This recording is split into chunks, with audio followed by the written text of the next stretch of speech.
પગ ચેનલમાં આપનું સ્વાગત છે। શ્રી નીલકંઠ વર્ણી વન વિચરણ કથાના 21 ભાગ આવી ચૂક્યા છે।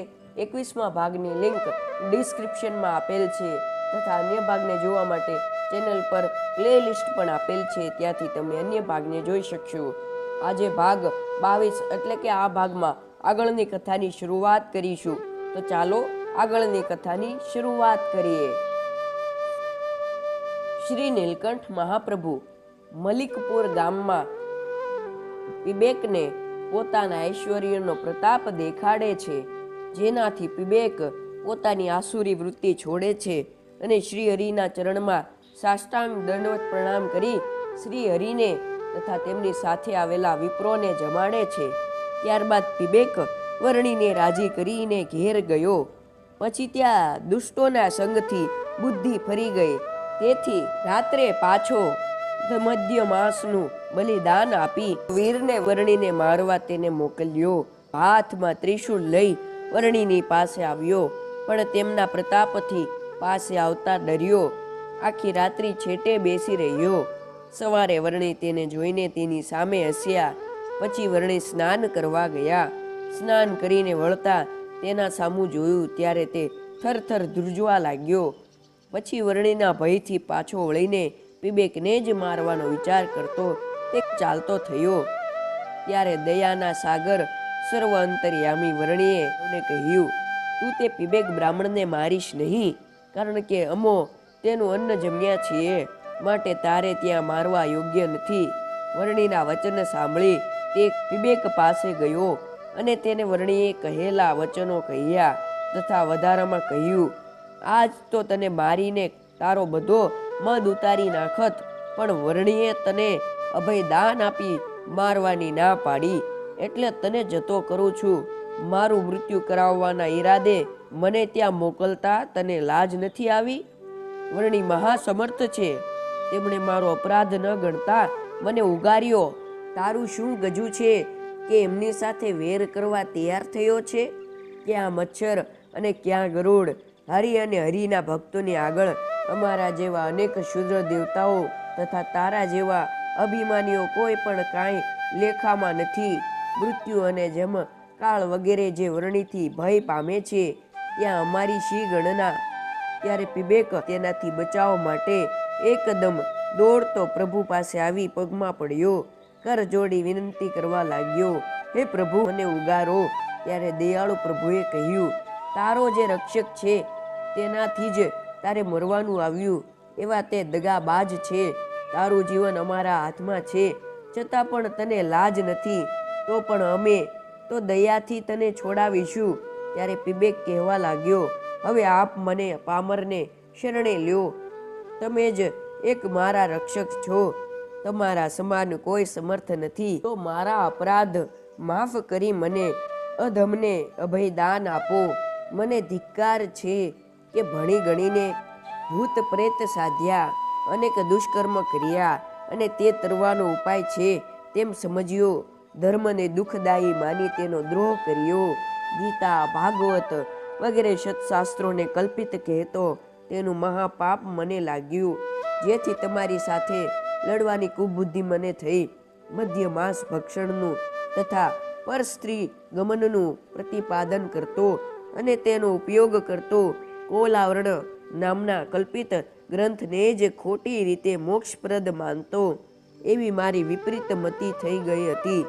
મારા હિતને માટે જ આપ અહીં પધાર્યા છો, હવે મારા પાપોને બાળી મારો ઉદ્ધાર કરો। હું આપને શરણે આવ્યો છું, તો મારી પ્રાર્થના સ્વીકારી મને શરણે રાખો। પીબેકની પ્રાર્થના સાંભળીને દયાના સાગર વર્ણીએ તેના દોષો ન જોતા તેને શરણે લીધો।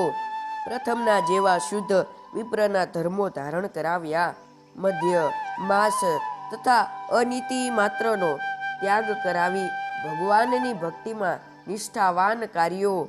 શ્રી હરિનો આવો અવલૌકિક પ્રતાપ જોઈ તે ગામના ઘણા માણસો પ્રભુના શરણે થયા। પીબેકનો પરાભવ કરી દેશ વિદેશના માણસોને નિર્ભય કર્યા। પછી વર્ણી રાજ મલિકપુરમાં લોકોના આગ્રહથી 1 માસ રોકાયા, તેથી ત્યાંના માણસોને તેમને વિશે અપાર હેત થયું. તેથી અનેક વખત વરણીનું પૂજન કરતા. પછી વરણીએ ત્યાંથી ચાલવાની તૈયારી કરી. સાથેના બધા વિપ્રોને પોતપોતાની ઈચ્છા પ્રમાણે જવાની આજ્ઞા આપી. એટલે તે બધા ત્યાંથી ચાલતા થયા. રસ્તામાં વરણીના પ્રતાપનું તથા યશનું ગાન કરતા અને તેમની આજ્ઞા પ્રમાણે વ્યસનોનો તથા કુકર્મનો ત્યાગ કરી માત્ર વરણીને વિશે જ પ્રતીતિ રાખી પ્રભુનું સ્મરણ કરતા અને વરણીએ આપેલા કૃષ્ણ મંત્રનો જ જપ કરતા દેશોમાં ફરવા લાગ્યા. પછી વરણી એકલા જ ત્યાંથી ચાલતા થયા. ત્યારે હજારો લોકો તેમની પાછળ ચાલ્યા. તે જોઈને વરણી ઊભા રહ્યા. તેમને દર્શન દઈ સત્સંગમાં આપણે મળીશું એમ વર આપી શાંત પાડી પાછા વળી પોતે જલ્દી ચાલ્યા અને નવલખા પર્વતની વાટ લીધી. જેમ માછલું જળમાં સામે પૂર ચાલે છે છતાં આનંદ માને છે, તેમ જ્યાં ભય હોય ત્યાં પણ ચાલીને જવામાં વરણી રાજ બીક નહીં રાખી આનંદ માનતા. નવલખા પર્વત ઉપર જવું તે બહુ ભયાનક છે. તેની ચારેય બાજુ 12 ગાઉથી પણ વધારે મોટું વિકટ વન છે. તેમાં જવા માટેનો કોઈ બાજુ રસ્તો નથી. ફરતા ફરતા ગામોમાં રાજાએ ચોકી રાખી હતી. તેથી મનુષ્ય માત્રને તે જંગલમાં જવા દેવામાં આવતા નહીં, કારણ કે જે ત્યાં જાય તે પાછો આવે જ નહીં. તેમાં મોટા મોટા સિંહો, હાથીઓ, અરણા, પાડાઓ વગેરે હિંસક પ્રાણીઓ તથા પશુઓ તથા અઘોરીઓ વસતા હતા. મોટી મોટી નદીઓ વહેતી. તે વનમાં નીલકંઠ વર્ણીએ ચોકીદારોનું નહીં માનીને સવારથી ચાલવા માંડ્યું. એવા ભયંકર વનમાં કોઈનો પણ ડર રાખ્યા વિના એકલા જ ચાલતા સંધ્યા સમયે પર્વત પાસે પહોંચ્યા. પોષ માસની પૂનમની અંજવાળી રાત્રે તેઓ પર્વત ઉપર ચડવા લાગ્યા. ત્યારે તેમની ઈચ્છાથી આકાશવાણીએ સિદ્ધોને કહ્યું કે સર્વ અવતારી પરબ્રહ્મ પુરુષોત્તમ નારાયણ પોતે મનુષ્ય રૂપે અહીંયા પધારે છે. વર્ણીએ પર્વત ઉપર ચડીને જોયું તો ઠેર ઠેર ધૂણી કરીને 9 લાખ સિદ્ધો બેઠા હતા. દિવસે ધૂણી કે સિદ્ધો કાંઈ દેખાય નહીં, રાત્રે જ તે દેખાતા. પર્વતની આશ્ચર્યમય અકળ કળા જોઈ વર્ણી ખૂબ પ્રસન્ન થયા. આ બધા આશ્ચર્ય આ પર્વતના જ છે તેમ માન્યું. પ્રભુએ સિદ્ધોને મુખથી કાંઈ નહીં બોલતા કે આમ તેમ નહીં ચાલતા કે નહીં આવતા જતા, પરંતુ સીધા નાસિકા ઉપર દ્રષ્ટિ રાખી આસન ઉપર 2 હાથ રાખી કાષ્ઠની પેઠે સ્થિર રહેલા જોયા. આકાશવાણી સાંભળી મૂર્તિમાન પર્વત વર્ણી પાસે આવી ચરણોમાં પડી કહેવા લાગ્યા, મને કૃતાર્થ કરવા જ આપ અહીં પધાર્યા છો. પછી સિદ્ધો પણ મૂર્તિમાન શ્રી હરિના દર્શન કરવા આવ્યા. ગુફામાં રહેલા સિદ્ધો પણ દર્શન કરવા આવ્યા. ત્યારે શ્રી હરિ 9 લાખ રૂપ ધરી તે 9 લાખ યોગીઓને એક સાથે મળ્યા. બધાએ ફળ ફૂલ લાવી વર્ણીને ભેટ ધર્યા. વર્ણી તેમાંથી થોડું જમ્યા અને પ્રસાદી દરેકને આપી. પોતે સાક્ષાત ભગવાન છે, સર્વ અંતર્યામી છે, દરેક બાબત પોતે જાણે છે. છતાં મનુષ્ય ભાવ બતાવતા થકા તેઓએ પર્વતને પૂછ્યું, તમારી માયા અમે કળી શક્યા નહીં. તમે કોણ છો? દિવસે નહીં દેખાતા અને રાત્રિએ જ દેખાતા. આ બધા કોણ છે? ઠેક ઠેકાણે આ અગ્નિ તે શું છે? આ બધું દિવસે કેમ દેખાતું નથી?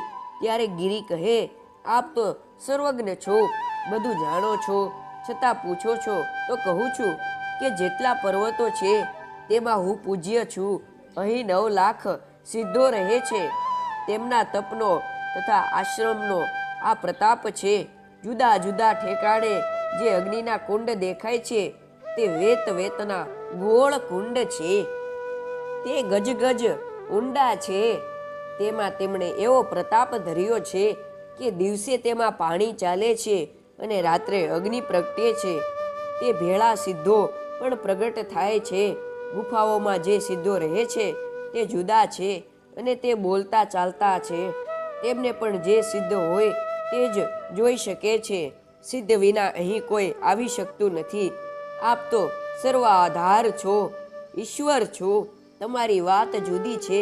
પર્વતની વાત સાંભળી પછી વર્ણી યોગીઓની પાસે બેસીને યોગાભ્યાસની બાબત પૂછવા લાગ્યા. ત્યારે યોગીઓએ પોતે જેમ યોગાભ્યાસ કરતા હતા તે કહ્યું.